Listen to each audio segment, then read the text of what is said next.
আসসালামু আলাইকুম। আপনাদেরকে স্বাগত জানাচ্ছি আজকের সংবাদ পর্যালোচনায়। সঙ্গে আছেন নাহিদুল ইসলাম। আপনার কাছে ১ম প্রশ্ন, পুতিন ও ট্রাম্পের যে আমরা ১.৫ ঘন্টার পুনরাবৃত্তি দেখতে পেয়েছি, হুম। মানে এই আলাপ কতটা তাৎপর্যপূর্ণ বলে মনে হচ্ছে আপনার? ধন্যবাদ সুরাইয়া। আসলে এই আলাপটা অত্যন্ত তাৎপর্যপূর্ণ। এর আগেও তারা অনেকবার আলাপ করেছেন এবং তারা মোটামুটি ১২ বার কথা বলেছেন একে অপরের সঙ্গে ফোনে।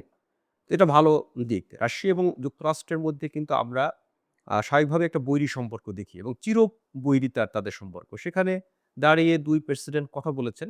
এটাকে ইতিবাচকভাবেই দেখতে হবে। বিশেষ করে ইউক্রেন এবং ইরান যুদ্ধের প্রেক্ষাপটে। আর এই যে আলাপটি এটা হয়েছে ১.৫ ঘন্টা।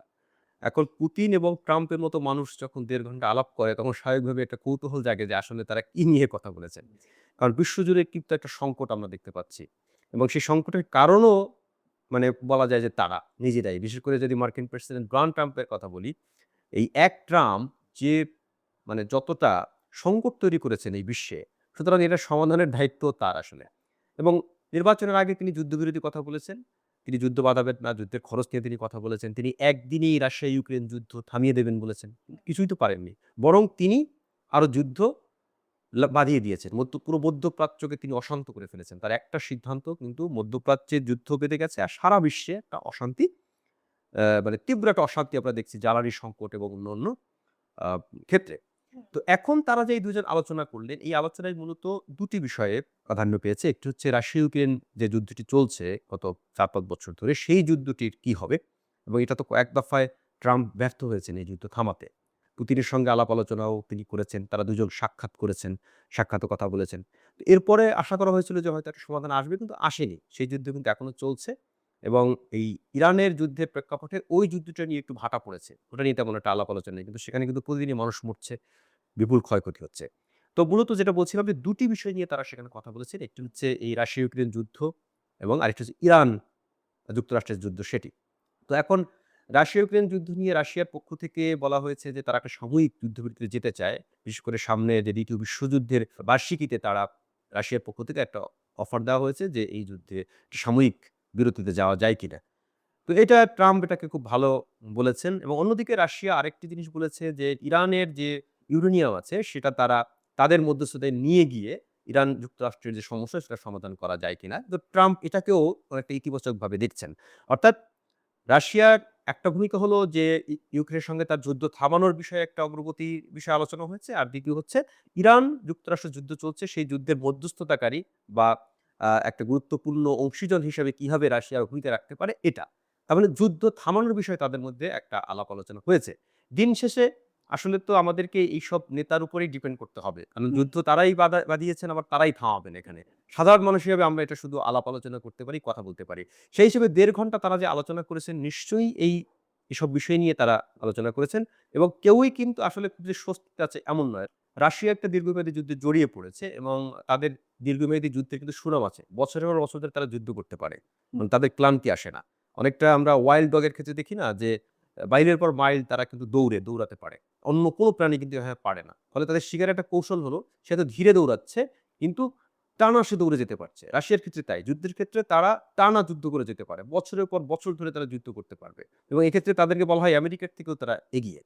তো সেই যুদ্ধ থামানোর বিষয়ে আলাপ যেহেতু হয়েছে, আমরা আশা করি যে একটা সমাধান আসবে। এই ১.৫ ঘন্টার আলাপকে খুবই তাৎপর্যপূর্ণ হিসেবেই দেখতে হবে। আর ট্রাম্প হচ্ছে বিষয়টা ইতিবাচকভাবে। ট্রাম্প নিজে বলছেন যে হ্যাঁ, পুতিনের সঙ্গে আলাপ-আলোচনা করার পর উনি তো সারাক্ষণ হুমকি-ধামকিই দেন আরকি। কিন্তু উনি বলছেন যে ইতিবাচক হয়েছে। তার মানে নিশ্চয়ই তারা কিছু একটা করছেন, চেষ্টা করছেন। আচ্ছা, ২য় প্রশ্ন হচ্ছে আপনার কাছে, আরব আমিরাত মানে ওপেক থেকে যে বের হয়ে গেল, হ্যাঁ? এটা জ্বালানি ক্ষেত্রে মানে কি ধরনের প্রভাব ফেলতে পারে? সবার আগে আমাদের বুঝতে হবে যে ওপেকটা কি? ওপেক মূলত একটা সমিতি। হুম। এটা হচ্ছে কিসের সমিতি? জ্বালানি যারা জ্বালানি তেল যারা উৎপাদন করে এবং রপ্তানি করে তাদের যে দেশগুলো, সেই দেশগুলোর একটা সমিতি। তো এটা প্রায় ৬০-৭০ বছর আগে এটা প্রতিষ্ঠিত হয় এবং এই ওপেকের সঙ্গে পরবর্তীতে মূলত মধ্যপ্রাচ্যের দেশগুলো তখন ছিল। মূল যে ওপেক যেটা এটা হচ্ছে ১২ টি দেশের একটা সংগঠন। পরে এর সঙ্গে আরো ১০ টি যুক্ত হয়। মানে মোট ২২ টি হয়। এই ২২ টি যখন হয়ে যায় তখন এটাকে বলা হয় ওপেক প্লাস। এর মধ্যে রাশিয়া, মেক্সিকো, কাজাখস্তান এসব দেশ আছে। মানে বিশ্বের যে তেল রপ্তানিকারক বা তেল রপ্তানি যারা নিয়ন্ত্রণ করেন জ্বালানি তেলের তাদের সমিতি বা সংগঠন হচ্ছে এই ওপেক এবং ওপেক প্লাস। তো এই ওপেক এবং ওপেক প্লাস ২ সংগঠন থেকেই বের হয়ে গেছে আরব আমিরাত। আরব আমিরাত খুবই গুরুত্বপূর্ণ একটা কান্ট্রি, তেল উৎপাদনকারী হিসেবে তারা থেকে বের হয়ে গেছে। এখন এটা অত্যন্ত তাৎপর্যপূর্ণ এই কারণে যে এই সংগঠনটি মূলত জ্বালানি তেলের বাজার নিয়ন্ত্রণ করে। মানে যদি তেলের দাম বাড়ানো হয় তারা সবাই মিলে বাড়ায়, আবার কমানো হলেও তারা কমায়। মানে এটা একটা সিন্ডিকেট আপনি বলতে পারেন। তো এই সংগঠনের ব্যাপারে যুক্তরাষ্ট্রের একটা আপত্তি ছিল সবসময়। কেন আপত্তি ছিল? কারণ তারাও তেল আমদানিকারক ৮-১০ টা দেশের মতোই। তো এই সংগঠনের কারণে তেলের যে সিন্ডিকেট করে দাম বাড়ানো কমানো হলে তাদের লোকসান হয়ে যায়। আর এই আমিরাত সবসময় কিন্তু ইসরায়েল এবং আমেরিকা বলয়ের তারা। সবসময় তাদের কথা মতো তারা উঠবস করে আরব আমিরাত। এবং আপনি যদি দেখেন ইরান যুক্তরাষ্ট্র এই যে যুদ্ধ বাঁধলো সেখানে সবচেয়ে বেশি ড্রোন এবং মিসাইল পড়েছে কিন্তু আরব আমিরাতে। মানে ইরান সবচেয়ে বেশি সেখানে ছুড়েছে। হুম, কারণ কি? কারণ হচ্ছে যে ইরান এই বিষয়গুলো তো খেয়াল করে হুম। এবং আমিরাতেও কিন্তু মার্কিন ঘাঁটি রয়েছে এবং অনেকে বলে যে ইসরায়েলেরও একটা গোপন ঘাঁটি সেখানে রয়েছে, বলা হয়। এবং ইসরায়েলের সঙ্গে সবচেয়ে ঘনিষ্ঠ সম্পর্ক হচ্ছে এই আরব আমিরাতের, যেটা ইরান সহ্য করতে পারছে না। কারণ ইরানের জন্য একেবারে ইরানের নাকের ডগায় এটা এই আরব আমিরাত। ছোট্ট একটি দেশ। যদি আমরা ম্যাপে দেখি তাহলে দেখব যে ইরানের সীমান্তের একেবারে কাছে। মানে এই যে হরমুজ প্রণালীর কথা আমরা বলছি, সেই প্রণালীটা পার হলেই এপার ওপারের ব্যাপার আরকি। যে কারণে ইরানের জন্য এটা একটা বড় ধরনের উদ্বেগের বিষয় ছিল। এই আরব আমিরাত, সেই আরব আমিরাতে সবচেয়ে বেশি তাদের টার্গেট করেছে। সুতরাং আমিরাত একটু ক্ষুব্ধ ছিল এবং তারা এও বলেছিল তারা পাল্টা হামলা চালাবে। সেই শক্তি তাদের নাই। ইরানের সঙ্গে তুলনা করলে একটা বিশাল দৈত্যের সঙ্গে একটা ছোট মাছি এরকম অনেকটা ইয়ে। যদিও তারা অর্থনৈতিকভাবে শক্তিশালী, অনেক ধরনের অস্ত্র-শস্ত্র তাদের আছে কিন্তু ইরানের কাছে সেটা বা সঙ্গে সেটা তুলনীয় না। আ আর আরব আমিরাতের নিজস্ব বলতে আসলে ওই তেল ছাড়া কিছু নেই। তারা সবকিছুই অন্য জায়গা থেকে কিনে আনে। তো ইসরায়েল এই আরব আমিরাতে ইরানের হাত থেকে বাঁচানোর জন্য তাকে আয়রন ডোম পর্যন্ত পাঠাতে চেয়েছিল। এমন খবর আছে। মানে কতটা ইসরায়েলের ঘনিষ্ঠ এই আরব আমিরাত এটা। এখন এই যে ওপেক এবং ওপেক প্লাস থেকে বের হয়ে গেছে, বলা হয় যে এই ফর্মুলাটাও আরব আমিরাতের নিজস্ব নয়। এটা মূলত ট্রাম্পকে এবং ইসরায়েলকে খুশি করার জন্য আরব আমিরাত এটা করেছে। মানে একটা মুসলিম কান্ট্রি কতটা মানে মাথা নত করলে এরকমটি হতে পারে। পুরো মধ্যপ্রাচ্যের অন্য যে দেশগুলো আছে সেগুলো তো রাজতন্ত্র। কিন্তু তারা এতটা কিন্তু মাথা ঝুঁকে বসেনি। তারাও আত্মসমর্পণ করে তাদের কাছে। আরব আমিরাত একটু বেশিই তারা। তারা বোঝাতে চায় যে তারা ইসরায়েলের একেবারে ঘনিষ্ঠ বন্ধু এবং একটা বিতর্কিত চুক্তি হয়েছিল আব্রাহাম অ্যাকর্ড ইসরায়েলের সঙ্গে সম্পর্ক পুনঃস্থাপনের ক্ষেত্রে। ইসরায়েলের সঙ্গে কিন্তু মুসলিম দেশগুলোর কখনোই সম্পর্ক ঐরকম না। গোপনে, গোপনে থাকে কিন্তু প্রকাশ্য না। কারণ জনগণের মানে রোষানলে পড়া একটা ঝুঁকিতে থাকে যে সরকার এই কাজটি করবে। তো যেটা হয়েছে যে আরব আমিরাতের সঙ্গে ইসরায়েলের এই দহরম-মহরম সম্পর্ক এবং এই যে ওপেক এবং ওপ্লাস থেকে সে বের হলো, এটা পর ট্রাম্প বলেছেন এটা খুবই ভালো সিদ্ধান্ত হয়েছে। এখন আমরা সস্তায় তেল কিনতে পারবো। তার মানে কি? ওই যে সমিতিটা যদি ভেঙে যায় তাহলে এই পশ্চিমাদের সুবিধা হয়। আচ্ছা। এটা। এই সুবিধার কারণেই ধারণা করা হচ্ছে যে যুক্তরাষ্ট্র বা ইসরায়েলের চাপে পড়ে বা পরামর্শে বা তাদেরকে খুশি করতে আমিরাত এটা করেছে। এবং এই সিন্ডিকেটের বা এই ওপেকের কিন্তু নেতৃত্ব স্থানকারী দেশ হচ্ছে সৌদি আরব। তারাও খুব বিরক্ত হয়েছে আমিরাতের এই মানে তাদের ক্ষতি হবে আসলে। কারণ জ্বালানি তেলের দাম নির্ধারণের ক্ষেত্রে এখন একটা ধরনের ওই সিন্ডিকেটটা আর থাকবে না। কারণ আমিরাত আলাদাভাবে যে তেল বিক্রি করে, তারা একটা বড় তেল উৎপাদন রপ্তানিকারক দেশ।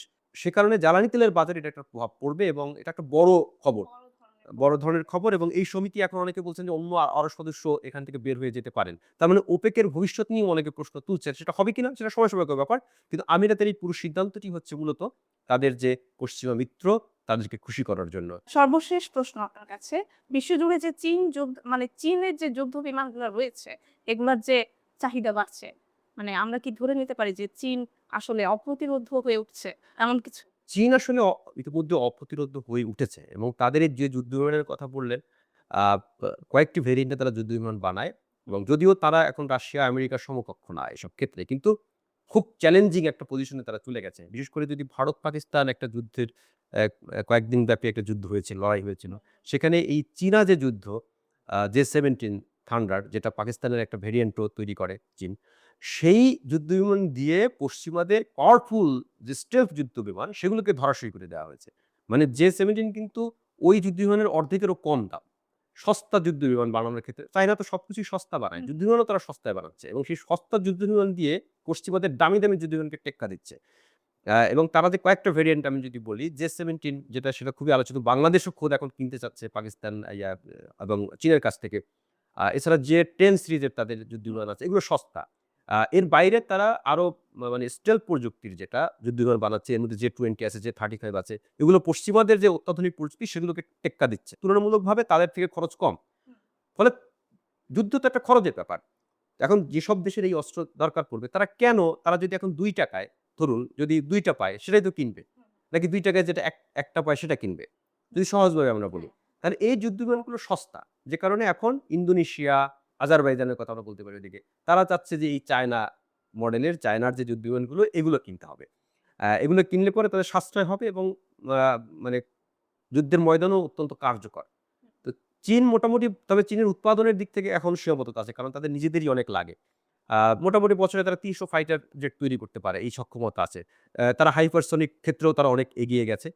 তো সব মিলিয়ে চীনের যে যুদ্ধ প্রযুক্তি এটা আগামী দিনে পশ্চিমাদের জন্য অত্যন্ত বড় চ্যালেঞ্জের হবে এবং ইতিমধ্যে তারা অপ্রতিরোধ্য হয়ে উঠেছে। যেসব দেশের টাকা পয়সা কম তারা নিশ্চিতভাবে চীনের এই অস্ত্র কিনবে। বাংলাদেশও কিন্তু বাংলাদেশ তো আগে থেকেই চীনমুখী। চীনের এই যুদ্ধ বিমান বা চীনের সামরিক সরঞ্জাম বাংলাদেশ কিনলে বাংলাদেশের সাশ্রয় হবে। কিন্তু বৈশ্বিক প্রেক্ষাপটে সেটা কতটা পারবে সেটা নিয়ে একটা ভিন্ন আলাপ বা ভিন্ন প্রশ্ন আছে। দর্শক শেষ করছি আজকের সংবাদ পর্যালোচনা। পরবর্তীতে নতুন কোনো বিষয় নিয়ে আপনাদের সামনে আসবো। ধন্যবাদ সবাইকে।